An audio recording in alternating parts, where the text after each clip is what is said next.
I think Leo could watch the terrible trio fail at the gauntlet all day. They've actually started getting a couple stones for it, but haven't managed to clear all of them.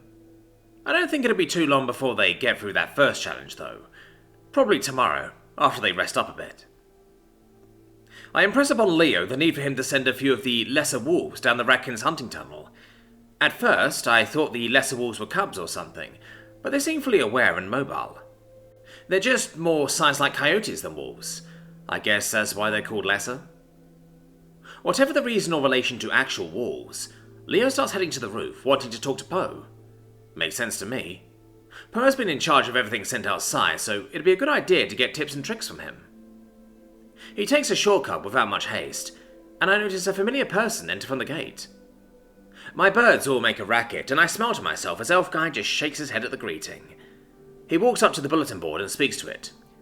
Dungeon Therium, please bring forth your voice. The Dungeoneers Guild wishes to discuss a matter, he says formally, and I poke Timo to go see what he needs. It doesn't take my voice long to get there.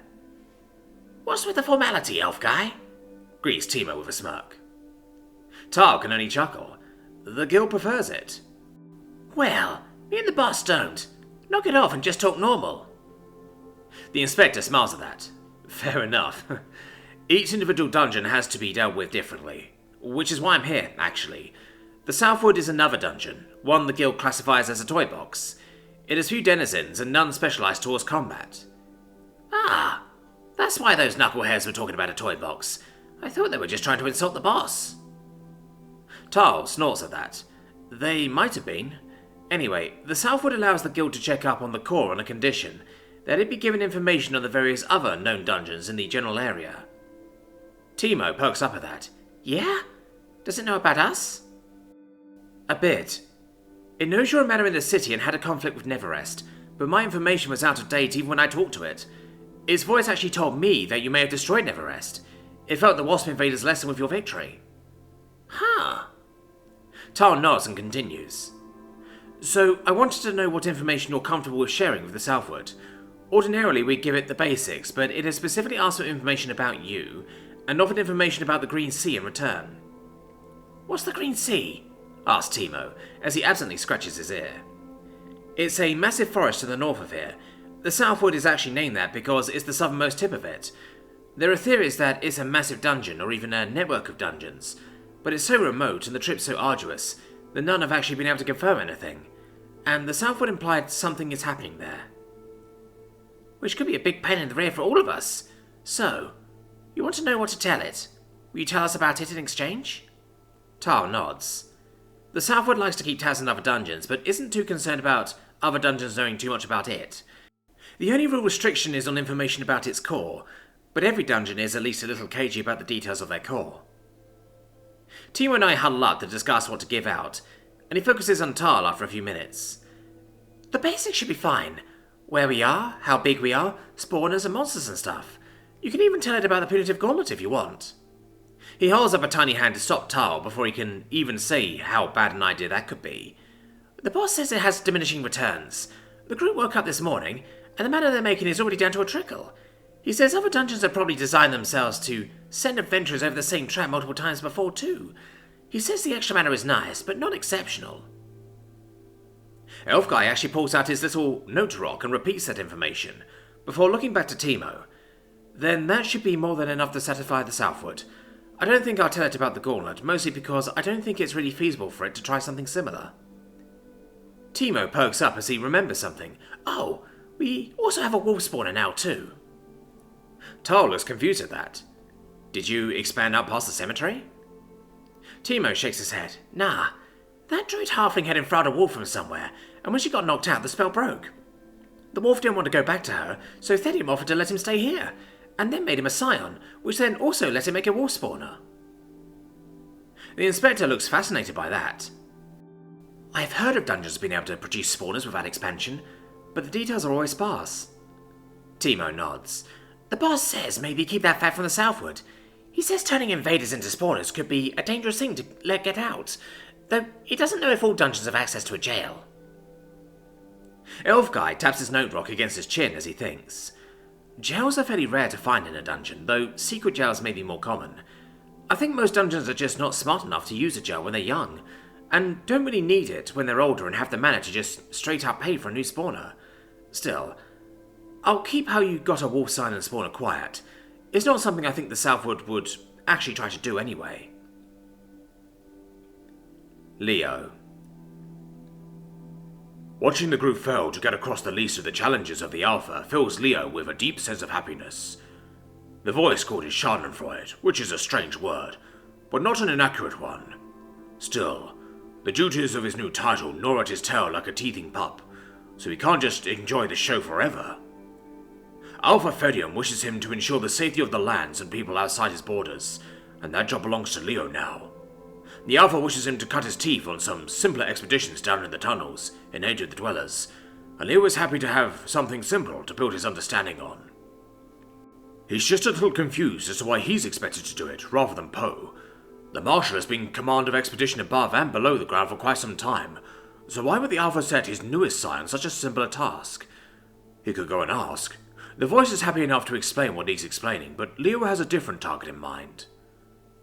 You send a new pup with an experienced hunter for their first hunt, so we should go see the experienced expedition leader for advice, and see if he knows why Leo has this duty instead of him.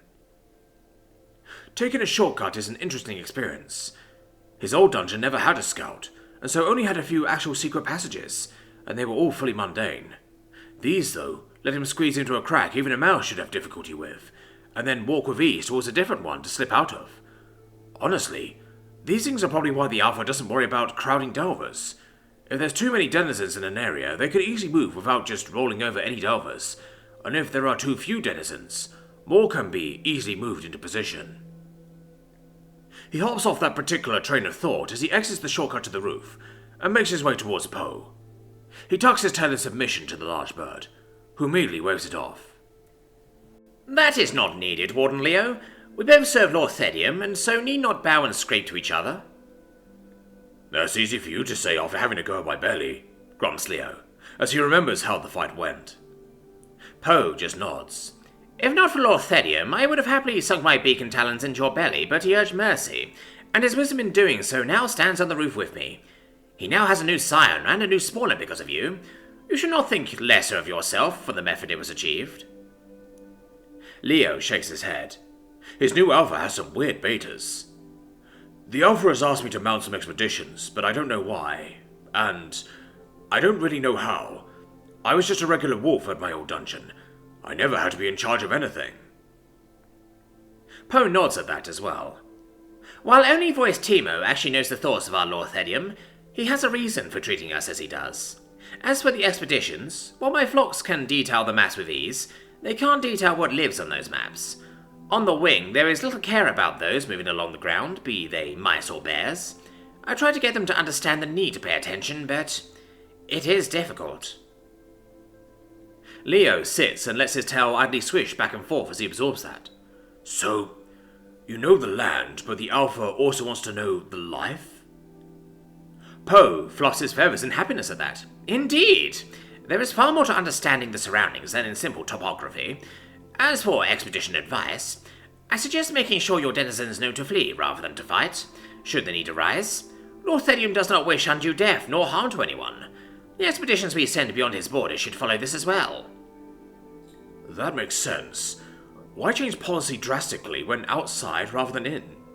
Though that also reminds me of something else. Why does the Alpha have so many scions? How does he have so many? Poe calls in laughter before turning amused eyes on the wolf. I can only guess as to Lord Thedium's secrets, but I do have an idea for that. Your old dungeon, did he give you direct orders to do things?